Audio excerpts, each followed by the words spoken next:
This is Joseph Coco. I'm at Space 2014 on behalf of Becca Hilburn's Art Process blog, Keep on Trucking Natto Soup. And if you could introduce yourself, Jessi? I'm Jessi Zabarsky. I'm a cartoonist and illustrator from Akron, Ohio. Okay. And what's bringing you to Space this year? I take it if you're from Ohio, it can't be much of a trek to get out here. Space was my first convention, actually. I started tabling here in 2009 or 10. I actually can't remember, when I was still in college. Okay. And I've come back every year except for last year, and it's a fun little show, and it's cheap to get here and stay here. Yeah. And I like it. Right. And how have you felt about the convention growing over time? I don't know exactly how much bigger it's gotten in the 15 years since it's been started, but since I've been coming here, I don't think it's grown a ton. Okay. The first year that I visited, it was in a different space, and I think it was a little smaller. But since then, we've been in this space, and I think it's about the same. Okay. And how were you introduced to the convention? Do you know Bob Corby, or you just heard about it around town? I knew the person I'm tabling with, and she is a Columbus native, and she was familiar with the convention, and she knew Bob Corby, so it was like, hey everybody, comics club at the college, let's go to this thing. Awesome. All right, can you tell me a little bit about your work? I do a bunch of different kinds of things. My general thing is that I do comics about food, bunnies, and cool girls, and combinations thereof.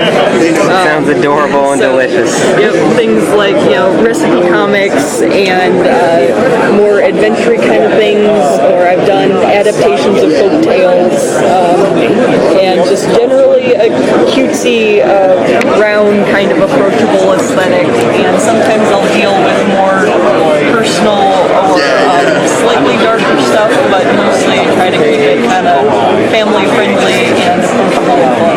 Right, and Space is certainly a family-friendly show. We have these great kid-friendly signs that I believe Heidi Black designed to let the parents know what's approachable and what's not.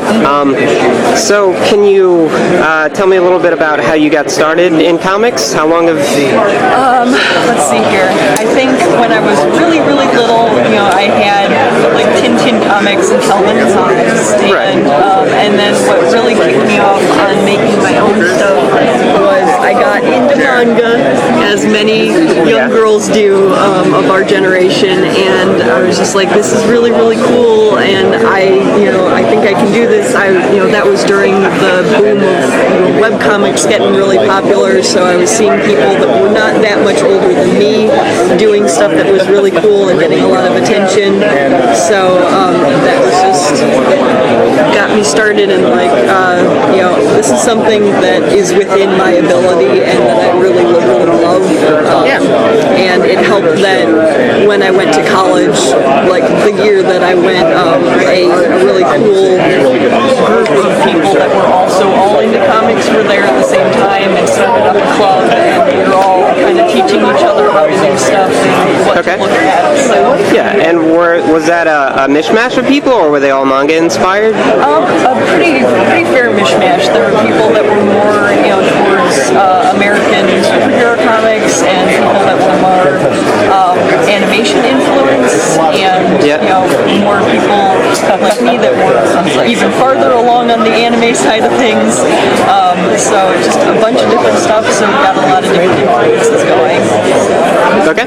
And have you always been producing color work? I noticed a lot of the things on your table are in color. For the most part, I do like color covers, and that's actually my partner's work. Oh, I'm sorry. That's okay. Yeah. But he's real good too. But mostly I do color covers and then black and white materials. Color is attractive to people, but I have a soft spot in my heart for black and white because of the manga influence. And that makes sense. Especially, real start-up black and white, really clean stuff is something that's really aesthetically appealing to me. Right.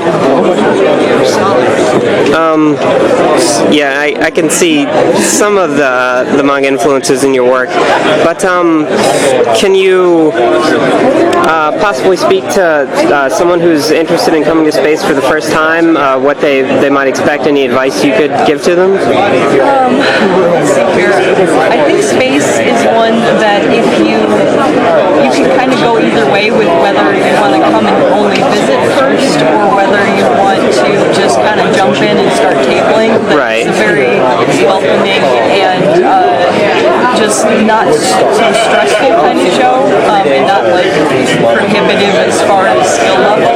So like I said, I tabled here for the first time. I was still in college and I had like 2 things. Yeah. And the nice thing was that But did you have a full table, or were you tabling? we tabled with 4 people, which I think is also a really nice thing to do because you know, it's not as much pressure and you have somebody to sit and talk to.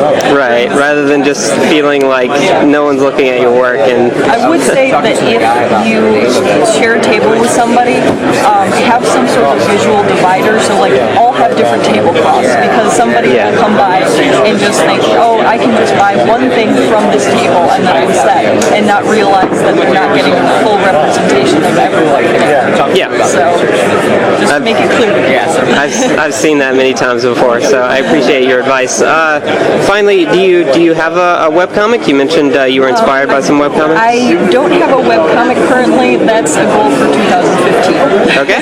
So Where could we find your work online? hugbox.tumblr.com. I have a business card over there if you want. I've got that's my main thing for finding stuff.